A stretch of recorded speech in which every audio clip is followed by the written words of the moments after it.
Hey friends, welcome to my YouTube channel. आज लेकर आई हूँ एक नया टॉपिक न्यू मॉम्स के लिए, उन मॉम्स के लिए जो पहली बार माँ बनी हैं। मैं भी फर्स्ट टाइम माँ बन चुकी हूँ, इसलिए जानती हूँ कि इनिशियल कुछ मंथ्स एक नई माँ के लिए काफ़ी चैलेंजिंग हो जाते हैं। डॉक्टर्स कई तरह की गाइडलाइंस देते हैं, जैसे हर 2 घंटे में बच्चे को दूध पिलाना है, रेगुलर इंटरवल्स पर डायपर चेक करना है, उसके बॉडी टेम्परेचर को मेजर करते रहना है, वगैरह वगैरह। और इन सब के बीच में अपना खुद का ध्यान भी तो हम ही को रखना है।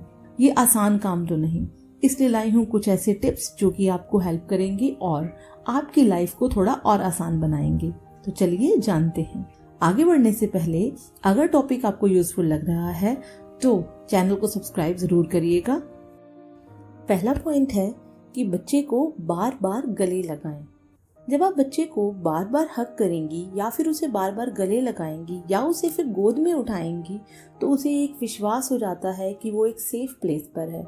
उसे घबराहट कम होती है और उसे नींद भी अच्छी आती है। जैसे कि हम हैं, अगर हमें कोई गले लगाएगा तो हमें एक अच्छी फीलिंग आएगी उससे, उस तरह से बच्चे को भी एक अच्छी फीलिंग आती है और वो कंफर्टेबल महसूस करता है। तो आप उसे गले लगाकर प्यार से गोद में उठाकर ये एहसास दिलाएं कि वो एक सेफ प्लेस पर है और आप उससे कितना प्यार करती हैं। इससे एक बेनिफिट ये भी रहता है कि ऐसा करने से बच्चे के शरीर में ऑक्सीटोसिन नाम का एक हार्मोन निकलता है, जिसे बॉन्डिंग हार्मोन कहते हैं। ये बच्चे को हेल्दी और फिट रखने में हेल्प करता है और जिससे माँ और बच्चे की बॉन्डिंग भी मजबूत होती है और बच्चा काफ़ी प्लेफुल रहेगा और इससे न्यू मॉम को भी बहुत अच्छा महसूस होता है। तो ये आप टिप जरूर आजमाइएगा। आगे बढ़ते हैं और जानते हैं टिप नंबर 2, जो कि है माँ का दूध। माँ का दूध आप सब जानते ही होंगे कि बेहद ज़रूरी माना जाता है। पहले 6 महीने माँ का दूध बहुत ज़्यादा ज़रूरी होता है। अगर आप 6 महीने माँ का दूध नहीं पिला पा रही हैं किसी कारणवश, जैसे कि दूध नहीं उतरता है या फिर आप वर्किंग लेडी हैं इसलिए आप दूध नहीं पिला पा रही हैं, तो आप ज़्यादा से ज़्यादा जितना दूध पिला सकती हैं कंफर्टेबली उतना तो आप ज़रूर बच्चे को दीजिए, क्योंकि इस दूध के मुकाबले का कोई भी प्रोडक्ट या फिर कोई भी अदर सप्लीमेंट नहीं है। इसीलिए न्यू बॉर्न को सबसे ज़्यादा ताकत देने वाला और हर बीमारी से बचाने वाला माँ का दूध ही होता है। इसमें बच्चे के लिए सभी ज़रूरी न्यूट्रिएंट्स होते हैं और दूध को पिलाने के बाद बच्चे को बर्पिंग यानी कि डकार दिलाना बिल्कुल ना भूलें। बच्चे को बर्प कराने के लिए उसे कंधे से लगाकर हल्के हाथ से उसकी पीठ को थपथपाएं या सहलाएं। कुछ ही देर में बच्चे को डकार आ जाएगी। ये एक बेहद ज़रूरी चीज़ है जो कि हर न्यू पेरेंट को और हर न्यू मॉम को पता होनी चाहिए। अगर आप डकार दिलाना मिस कर जाती हैं तो उससे कई बार क्या रहता है कि जब आप बच्चे को दूध पिलाकर लेटाती हैं तो बच्चा दूध वापस उड़ेल देता है, यानी कि बच्चे को वो दूध डाइजेस्ट नहीं हुआ। तो बच्चे को दूध पूरी तरह से डाइजेस्ट हो जाए, इसके लिए बच्चे को आप बर्प ज़रूर कराएं, यानी कि डकार ज़रूर दिलाएं। इसके साथ ही बढ़ते हैं अगले पॉइंट की तरफ कि हम बच्चे को कैसे नहलाएं। बच्चे को आपको हर दिन नहलाना है। इस कंफ्यूजन में ना रहें कि अगर ये ठंड का मौसम है तो बच्चे को हर रोज़ नहीं नहलाना है। आप बच्चे को हर रोज़ नहला सकती हैं, लेकिन आपको गुनगुना और कंफर्टेबल पानी ही मिलाना है। जब तक कि बच्चे की गर्भनाल सूख कर निकल ना जाए तब तक आप बच्चे को स्पंज कर सकती हैं और स्पंज करना बहुत ही आसान होता है। आपको सिर्फ क्या करना है कि एक छोटे से टब में गुनगुना पानी ले लें और उसमें बेबी लिक्विड सोप डाल लें। साफ सूती कपड़े से उस स्पंज को उस पानी में डुबोएं और उसे बच्चे को स्पंज कर दें और उसके बाद एक सॉफ्ट टॉवल से बच्चे को पोंछ दें। लेकिन इस बात का ध्यान रहे कि बच्चे की जो स्किन होती है वो काफ़ी नाजुक होती है। उसके आँख, नाक और कान पर साबुन आपको बिल्कुल नहीं लगाना है। सिर्फ आपको इन हिस्सों की गुनगुने पानी से सफाई करनी है। इसके साथ ही आगे बढ़ते हैं और जानते हैं अगला पॉइंट। नेक्स्ट पॉइंट ये है कि आपको नहलाने के साथ साथ बच्चे की जनरल साफ सफाई का भी पूरा ध्यान रखना है।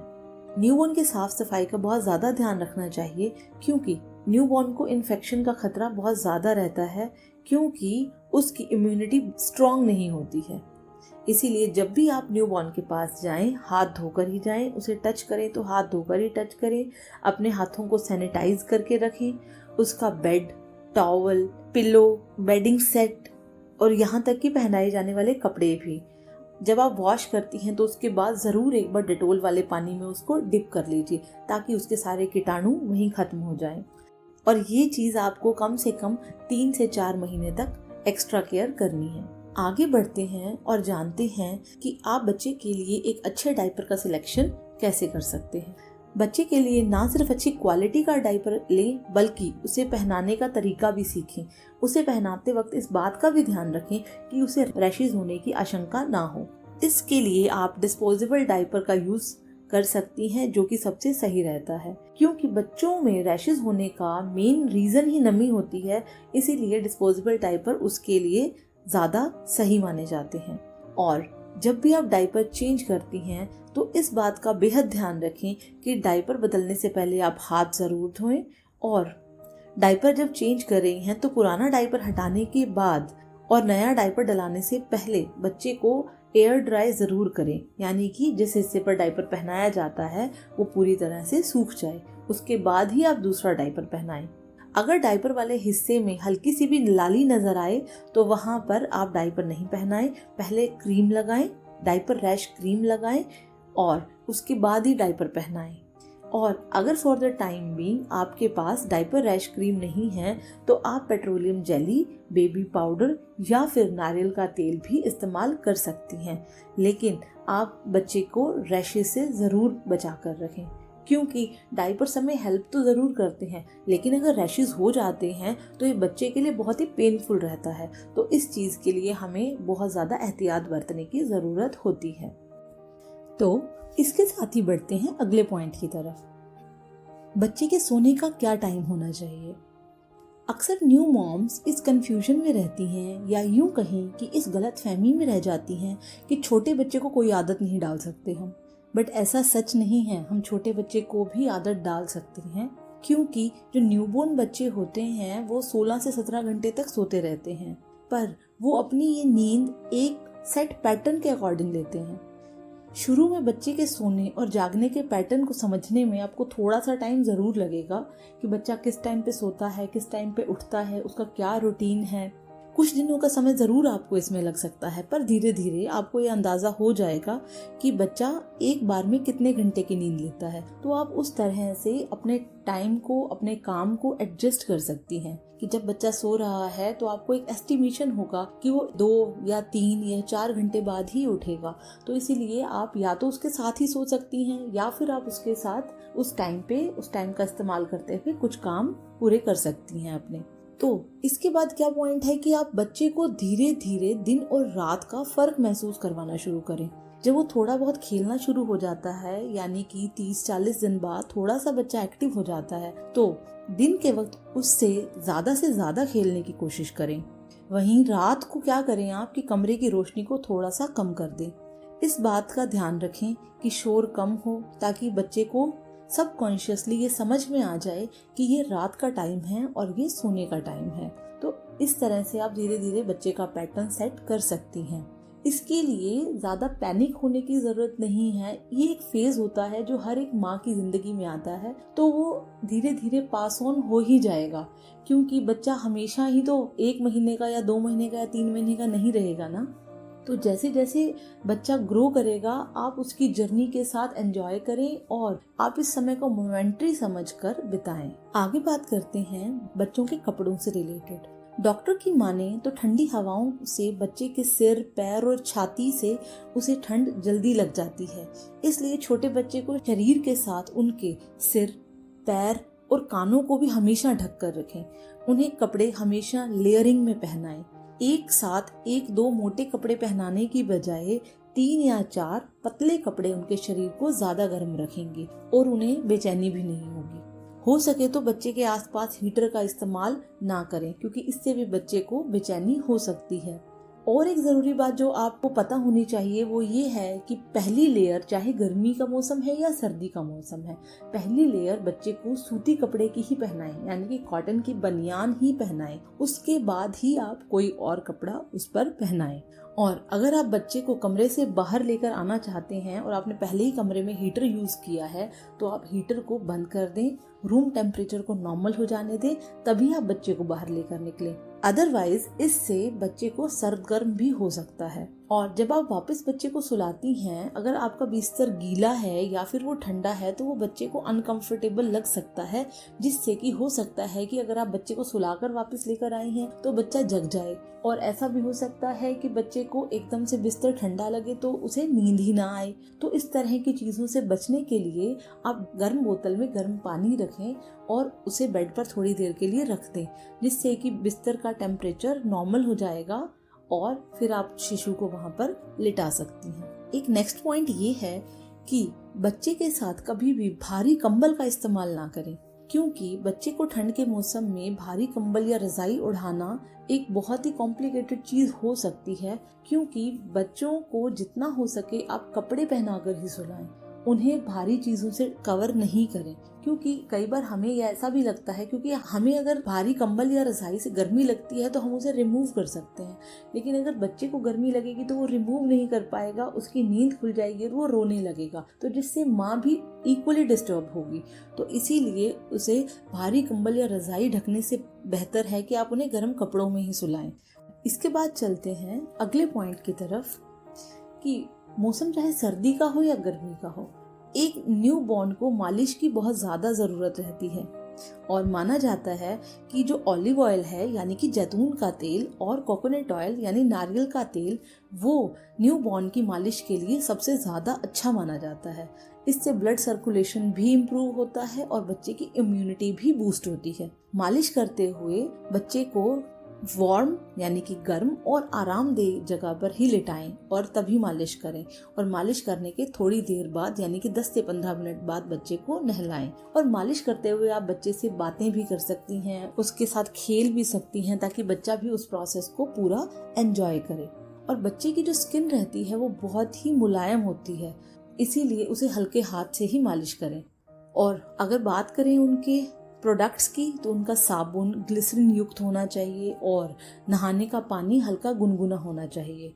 जिस दिन ज्यादा सर्दी हो उस दिन नहाने की बजाय उसे स्पंज कर दें। और आप गर्म पानी कैसे चेक कर सकती हैं? अगर आप अपने फिंगर्स डालकर गर्म पानी को चेक करेंगी तो हो सकता है कि आप उसका सही अंदाजा ना लगा पाएं। आप अपनी कोहनी डालकर गर्म पानी में चेक करें तो आप उसके टेम्परेचर का एकदम सही अंदाजा लगा पाएंगी। इस टिप से आपके बच्चे को कभी भी गर्म पानी से दिक्कत नहीं होगी, क्योंकि अक्सर ये भी देखा गया है कि जिन बच्चों की स्किन बहुत ज्यादा सेंसिटिव होती है या फिर न्यू बॉर्न्स के केसेस में गर्म पानी से नहलाने के तुरंत बाद उन पे लाल लाल से निशान बन जाते हैं, यानी कि वो पानी उनको सूट नहीं किया। तो इसीलिए आप पहले टेम्परेचर को चेक करें और उसके बाद ही बच्चे को नहलाएं। इसके बाद आगे बढ़ते हैं और बात करते हैं कि हम बच्चे की आंखों की देखभाल कैसे करें। सर्दी के मौसम में कभी कभार क्या रहता है कि आंखों के कोनों से सफेद या हल्के पीले रंग का एक पदार्थ निकलने लग जाता है। इसे अगर हम हाथों से रगड़ेंगे तो बच्चे की आंखों को नुकसान हो सकता है। तो आप इसके लिए क्या करें, एक कॉटन बोल ले लें और उसे पानी में डुबो दें और फिर उससे बच्चे की आंखों को वाइप कर दें और अंदर बाहर से अच्छे से साफ कर दें। इससे बच्चे को कोई नुकसान भी नहीं होगा और उसकी आंखें भी साफ हो जाएंगी। अगला बहुत इम्पोर्टेंट पॉइंट ये है कि बच्चे को धूप बहुत ज्यादा जरूरी चाहिए होती है, क्योंकि डॉक्टर्स भी ये बताते हैं कि सर्दियों में बच्चों को गर्म रखने के लिए उन्हें ढेर सारे कपड़े पहनाने की गलती तो आप बिल्कुल भी नहीं करें, क्योंकि आप जब लेयरिंग करती हैं तो उनसे ही बच्चे वार्म हो जाते हैं। कभी कभार ऐसा भी होता है कि जैसे हम अगर बहुत ज़्यादा लेयरिंग कर लेते हैं तो हमें भी बेचैनी होने लग जाती है। तो ऐसा ही सेम बच्चे के केस में भी रहता है कि अगर आप ज़्यादा उसे मोटे कपड़े पहना देंगे तो बच्चा भी कई बार रोने लगता है और अनकंफर्टेबल हो जाता है। तो आप उसे 1, 2 या 3 मौसम के हिसाब से लेयरिंग्स पहनाएं और उसके बाद उसे धूप में लिटा दें। हो सके तो धूप अगर शीशे से आ रही है तो आप उसे वहां पर लिटाएं, और अगर ऐसा पॉसिबल नहीं है तो आप उसे खुले में भी लिटा सकती हैं।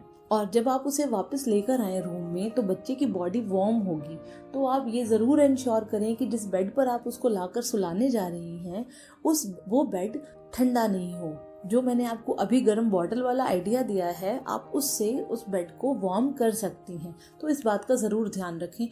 तो इससे क्या रहता है कि सोया हुआ बच्चा उठेगा नहीं।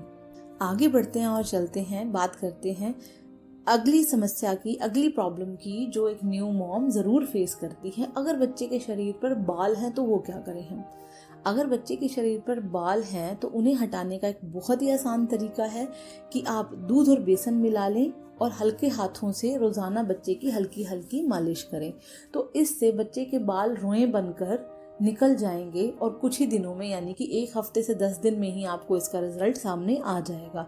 तो ये समस्या तो बहुत ही आसानी से आप दूर कर सकती हैं। तो ये थे कुछ टिप्स जो न्यू मॉम को पता होने चाहिए और आई होप कि आपको भी ये काम आएंगे। अगर टिप्स अच्छे लगे हों और वाकई में अच्छे लगे हों तो आप लाइक बटन को ज़रूर क्लिक करिएगा, सब्सक्राइब ज़रूर करिएगा चैनल को और कमेंट बॉक्स में बताइएगा कि आपको ये वीडियो कैसा लगा। और अगर कोई और वीडियो आप देखना चाहती हैं या कोई और प्रॉब्लम है तो आप अपने सवाल कमेंट बॉक्स में पूछ सकती हैं। मैं कोशिश करूंगी कि आपको जल्दी से जल्दी उस चीज़ का रिप्लाई करूं। मिलूंगी अगले वीडियो में आपके साथ। तब तक के लिए अपना ध्यान रखिए, अपने बच्चे का ध्यान रखिए और स्वस्थ रहिए। Bye bye.